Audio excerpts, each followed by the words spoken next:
Hello and welcome to another video. In this one we'll be covering the Vuhledar front as well as the Donetsk front and finally the Bakhmut front.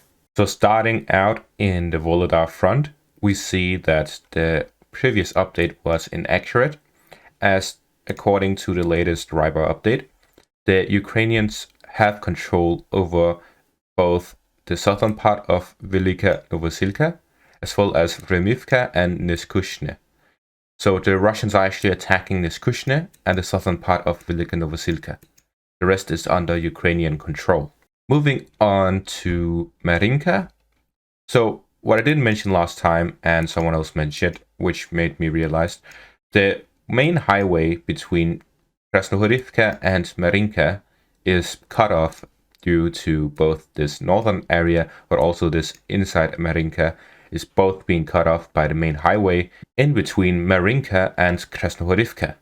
This is very significant because the main supply route for supplies to Marinka is here to the south and through Horlivka, which means that with the northern route being cut off, a large chunk of the supplies reaching into Marinka has been cut off. This means that they only have the western route, which is this one, south and west, towards Marinka. While the southern route is also used to send reinforcements and supplies to Vuhledar, so now they have to supply both of them, which can be a huge toll on the Ukrainian supply lines. In other news, the Russians have also started attacking Horlivka. This is according to the latest War Gonzo update. But most likely they will not be focusing that much on this city, as it is way too much for them to just send a few troops to. Unless they have sent a lot of troops, then this is most likely just to check out what their defenses are and what the situation is around Horlivka. Could also just be a scouting party. Further north around the Pervomaisky-Pisky area, the Russians have advanced a tiny bit around this area here, and they are slowly but surely advancing. This is a few apartment blocks and that's it. However, the significance of this is the amount of troops being lost on either side.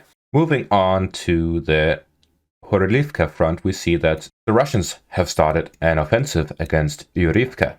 This is this southern part of the New York area, and this means that they aren't just attacking the Sumy area, but they're attacking both of these areas at the same time, which indicates that they may have a large grouping from Horlivka, which is now operating in this area.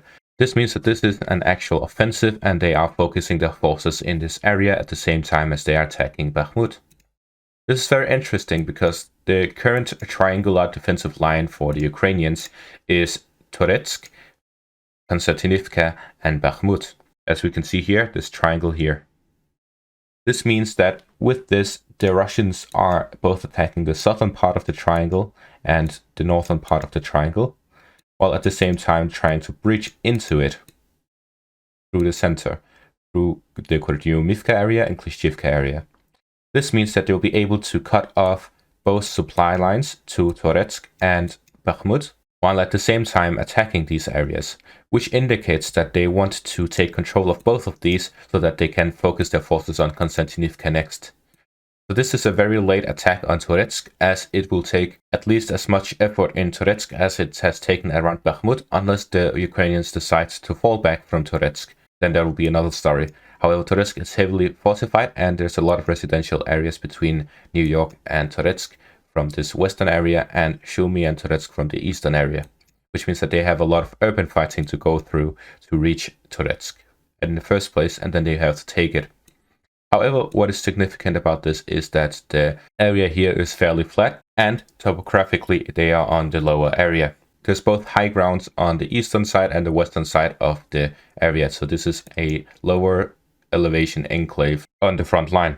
As for the Bakhmut front, the fighting in Opitne is ongoing, as well as the fighting to the east of Bakhmut. But what is very significant is that there was reported fighting around Podhorodne earlier today by the Riber team. Is that the Russians have finally decided to attack Podhorodne, and if they manage to take Podhorodne, is the heights that is covering this highway that sends supplies into Bakhmut from the north. If they manage to cut off this road for the highway here and get fire control over it by taking Podhorodne, then they'll be able to cut off the supplies that comes from the north And if they manage to take Klishchivka, then they'll be able to cut the supplies coming from the west. This will operationally encircle Bakhmut. As for the Vuhledar area, the fighting is ongoing. There's a lot of fighting in this area, specifically a lot of artillery between the two sides, and that is what is most of the combat nowadays.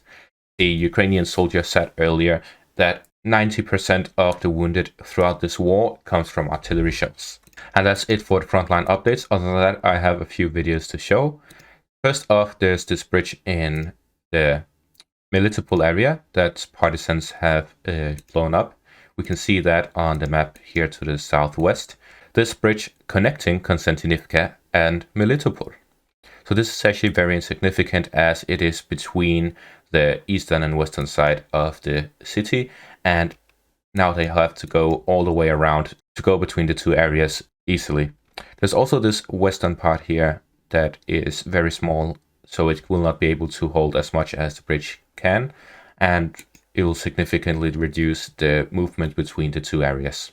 And in other news, the Ukrainians actually also did an attempt on the deputy of Kherson's life, of course the Russian deputy of Kherson. And if we look at the area, it is very far to the south. However, they still reached it with their artillery. This is about 50 to 60 kilometers, if I remember correctly. So it is very significant that they're able to hit this far into Russian-controlled territory in Ukraine.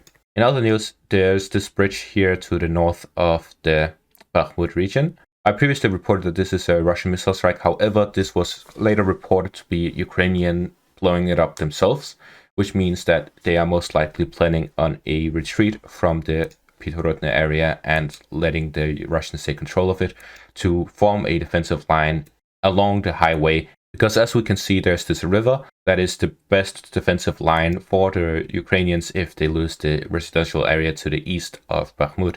So this would be one long defensive line for the Ukrainians if they do decide to fall back to it. And finally, there are two other videos, one of Bakhmutske, which shows the destruction of the village. It is the one that is connected to Vuhledar to the west. So as we can see, it's completely destroyed due to all of the artillery shelling, and there's nothing standing. There's just a bunch of holes and debris from the houses. And the same with Marinka area. As we can see here, there's a lot of buildings that are still standing. However, most of them have holes in them and are completely unusable for anyone. And we can see that this was recorded while shelling was ongoing, as we see multiple times that there is explosions from the shelling. Right here, there's a large strike almost simultaneously as it hits all of these areas, which is Ukrainian held territory. And if we look at the start, we can draw out this area here to the south is what Russia is controlling, while this area here to the north is what Ukraine is controlling. So as we can see, there's this open area to the west. If the Russians advance into this area, then the Ukrainians can shoot them from these buildings, and they will be very vulnerable from such a position. While if they advance through this area at the center, there are these roads. By advancing through these areas, they'll be vulnerable to ambushes. However, it will not be in an open area, so they can advance slowly but securely. And in the meantime, they are shelling all of the buildings where the Ukrainians are shelling from. So they're trying to just get rid of all the Ukrainian troops by shelling them rather than actually advancing, as either way, if they advance through the city or around the city, then they are vulnerable in both cases. Anyway, that's it for this video. Thank you all for watching. If you liked the video, please consider subscribing, as it will notify you every time I upload. And it helps me out a lot. Thank you all for watching and have a great day.